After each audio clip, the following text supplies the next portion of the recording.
Ілияс Жансүгіров, қазақ поэзиясының құлагері.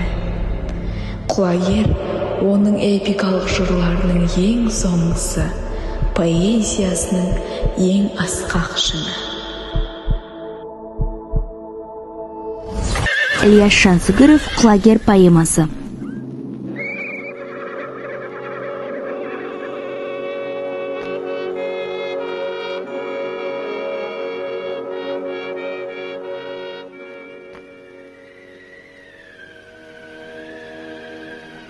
Бауырында оқ жетпестің бір шоқ қайың, жүреді сонда серек келіп дайым.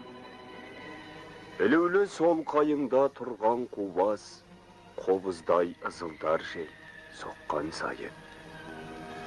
Қайыңның қасына кеп жүрген сері, байлаулы құлагердің тұрған жері.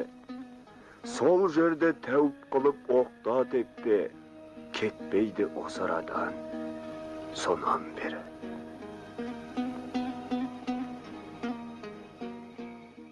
Ілияс Жансүгіров 1894 жылы Алматы облысы Ақсу ауданында дүниеге келген қазақ ақынын, драматург, филетоншы, сатир, журналист, аудармашы және қоғам қайраткері.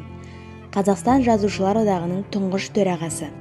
Ілияс Жансүгіров шығармаларының бастау алар арнасы қазақ халқының бай ауыз әдебиеті, абай поэзиясы және орыс дүниежүзі әдебиетінің озық үлгілері.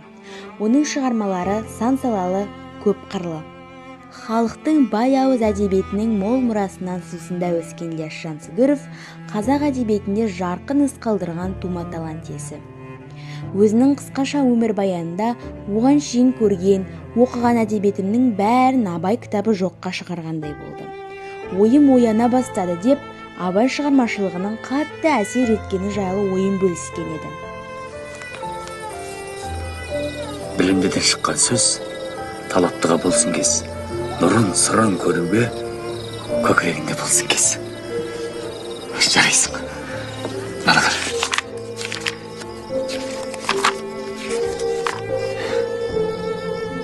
Сәулең болса кеудеңде, мына сөзге көңіл бөл. Мына сөзге көңіл бөл. Болмаса, Егер сәулең болмаса, мейлің тіріл, мейлің өл. Қазақтың ұлы ақынынан бағдар нәр алған Ілияс қаламынан құлагер сынды кең тынысты, кемел туынды дүниеге келеді. Бұл поэма ақынның ең соңғы шығармаларының бірі. Ақынның толысып, кемеліне келген шағында үлкен шабытпен жазған дүниесі. Ілиясты заманның әділетсіздігіне төзе алмай, соңында дәрменсіз қалған ақан серінің сұрапыл өмірі қызықтыра түседі. Тұсымда сері болсын, пері болсын, ұнайды өмірмен ақан маған деп, ақынға деген ілтипатын ашық айтады. Тәтті әндермен халықтың сүйіспеншілігіне бөленген ақан және оның жан серігі болған құлагер бейнесі поэмада шебер суреттелген. Поэманың қысқаша мазмұны халқына әсем әнін шырқап, олардың шексіз махаббатына бөленіп, ешбір арам ойсыз алаңсыз жүрген ақан сері адам сенгісіз сұмдық жайтқа тап боларын қайдан білсін? Кекшіл батыраштың жан досына айналған құлагеріне жасаған қастандығы ақан үшін орны толмас қайғыға айналды. Зұлымдыққа толған тар заманға сыя алмай, ақын бас ауған жаққа кетіп қалады. Тағдырдың тауқыметіне төзбеген өнер иесі өмірдің мәнін жоғалтқандай күй кешеді.